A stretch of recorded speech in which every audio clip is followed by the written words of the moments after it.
और मोहन के घर काफी सालों बाद एक बेटी होती है। वो उसे देखकर काफी खुश रहते, उस बच्ची की छोटी सी छोटी चीजों का ख्याल रखते। अरे महक बेटा, चाहे लड़का हो या लड़की, इतनी आजादी नहीं देते, बच्चा बिगड़ जाता है। आपको पता ही क्या है सासू माँ, चुप रहिए। हम दोनों कमाते ही क्यों हैं? इन बच्चों के लिए ना। देखिए तो कैसे प्यारे प्यारे पैरों से चल रही है, कितनी प्यारी लग रही है। अब मैं क्या इसके पैर काट कर बेड पर बिठा दूं इसे? अरे मैंने ऐसा तो नहीं कहा, मेरे कहने का मतलब ये था कि बस करो ना माँ, क्या सारा दिन टोका चाकी करती रहती हो। अरे करने दो ना जो कर रही है। दोनों मियाँ बीवी अपने अपने काम में लग जाते हैं और सास मंदिर चली जाती है, लेकिन बेटी सौम्या घर में तेल का डिब्बा लेकर फैला देती है। घर को तो मैं पराठे की तरह सेक दूंगी। मैंने सारा तेल फैला दिया, अब मैं इसे सेक दूंगी। महक कमरे में आती है जहाँ सारे तरफ तेल ही तेल फैला हुआ होता है। अरे मोहन देखो तो, अपनी छोटी सी बच्ची की हरकत, पूरे घर में तेल फैला दिया। मोहन भी आकर हंसने लगता है। छोटी सी सौम्या को लगता ही नहीं कि उसने कोई गलत काम किया है, वो भी खुश हो जाती है।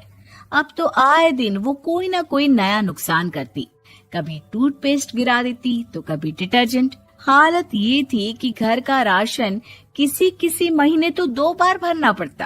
रोज ये कोई ना कोई नुकसान करके खड़ी होती है। अरे तो क्या हो गया माँ जी, बच्ची है, बच्चों वाले काम ही करेगी ना। आप बिना पता नहीं क्यों उसी के पीछे पड़ी होती हैं। धीरे धीरे सौम्या बड़ी होती है। एक दिन, माँ देखो दरवाजा खोलो, वो ऑनलाइन मैंने जीन्स मंगवाई थी, वो आई होगी। 3000 दे देना और पैकेट ले लेना। 3000?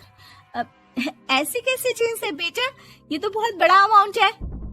माँ फालतू बात थोड़ा कम ही किया करो और जल्दी जाओ, वरना समझ लो खाना नहीं खाऊंगी मैं आज सारा दिन। सास वहीं खड़ी सब देख रही थी, लेकिन अब तो उन्होंने भी बोलना छोड़ दिया था। अब तो आए दिन सौम्या के खर्चे बढ़ते ही जा रहे थे, कभी महंगी ड्रेस तो कभी दोस्तों के साथ पार्टी। पैसे दे दो तो ठीक, ना दो तो घर में कलेश।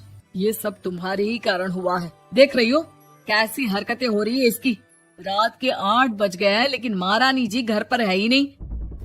तभी सौम्या पड़ोस के लड़की के साथ वहाँ आती है। ओके बाय रोहन, कल फिर मिलेंगे, लव यू। ये क्या हरकत है सौम्या, आज तो तुमने हद ही पार कर दी। पापा कब से परेशान है, और ये लड़का कौन है? तभी पास खड़ी सास बोलती है, देखो महक, आज तक मैंने कहा नहीं था, लेकिन मैं आज कहूंगी, क्योंकि ये मेरे घर का मामला है।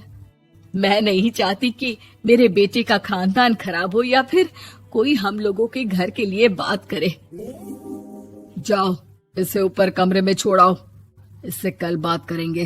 मॉम देखो ना दादी क्या बोल रही है, चुप कराओ ना इनको, जैसे हमेशा करा देती हो। महक को अपनी गलती का एहसास हो रहा था, वो चुपचाप खड़ी होती है।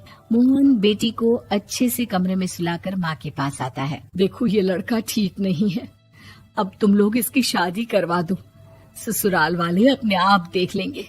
शादी के बाद जिम्मेदारी पड़ेगी तो सब ठीक हो जाएगा। शादी अभी तो 25 की है, ये तो क्या 50 तक बैठाओगी? नहीं नहीं, ठीक कह रही है माँ, इसके लिए जल्दी से कोई लड़का देखता हूँ। अगले रोज सौम्या खाने के टेबल पर, मैं आप लोगों को बता देती हूँ, मैं रोहन से प्यार करती हूँ और उसी से शादी करूंगी। रोहन? वही ना सक्सेना का लड़का, वो सक्सेना जो पिछले महीने ही जेल से छूट कर आया है। वो जेल नहीं, काम के सिलसिले में अमेरिका गए थे। अच्छा, सक्सेना अमेरिका गया था तो क्या पैसा वैसा कमा कर नहीं आया? ये देख रही है ब्लाउज, उसकी बीवी ने सिला था मेरा।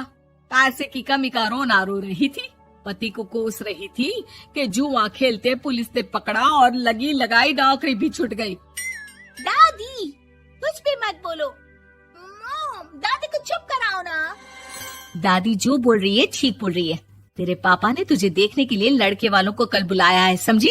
अगले रोज लड़के वाले सौम्या को देखने आते हैं और उसकी शादी मयंक से हो जाती है। शादी के बाद सौम्या मायके आती है। वाह माँ, कितनी अच्छी शादी कराई है आप लोगों ने मेरी, लेकिन मुझे कुछ दिन और यहाँ रहना है। अरे बेटी, ये तेरा ही तो घर है, जितनी मर्जी रह। और क्या, दमाजी कैसे हैं? अरे वो मयंक नहीं आया, कल शादी, आज तो अकेले, सब ठीक तो है ना? महक एक बार फिर सास पर चढ़ बैठती है। अब बस करिए ना माँ जी, अब तो ज्यादा ही हो रहा है। माना आपकी कुछ बातें मैंने नहीं मानी, लेकिन अब ये मेरी बेटी मायके आई है तो क्या उसका मतलब यही कि वो लड़कर आई है? हाँ पीना। सौम्या दादी की तरफ देखकर मुस्कुरा देती है, जैसे उन्हें चिढ़ा रही हो। दादी, मैं लड़का नहीं बल्कि ये बता कर आई हूँ कि मुझे कुछ दिनों के लिए यहीं रहना है, माँ के पास। मेरा मन धीरे धीरे ही तो ससुराल में लगेगा। अब अगर आप बोलती हैं तो चली जाती हूँ मैं। अरे नहीं नहीं बेटी, ये मतलब नहीं था तेरे दादी के बोलने का। सौम्या कमरे में चली जाती है और अगले ही पल जींस टॉप पहनकर बाहर आती है। माँ, मैं ना अपनी सहेली के घर जा रही हूँ, आने में देर हो जाएगी, खाना मैं वहीं खा लूंगी। सौम्या सहेली के घर चली जाती है। अरे सौम्या ससुराल से आई है, कहीं दिखाई नहीं दे रही। वो सहेली के घर गई है, काफी दिनों बाद बच्ची का मन कर गया होगा। महक रहने दे, अब इतना हल्के में ना ले, लड़की अब किसी और की अमानत है। घर में इतनी देर से आएगी तो लोग क्या कहेंगे। और होता भी ऐसा ही है।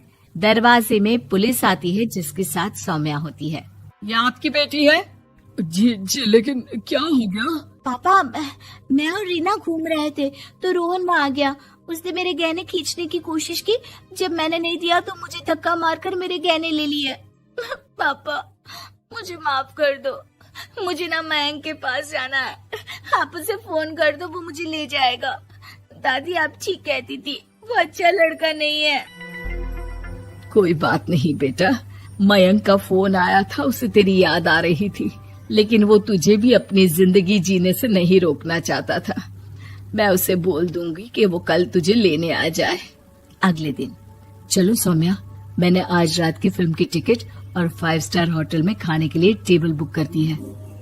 फिर क्या, सौम्या खुशी खुशी अपने ससुराल चली जाती है और महक को बड़ों के सीख की कीमत का पता चल जाता है।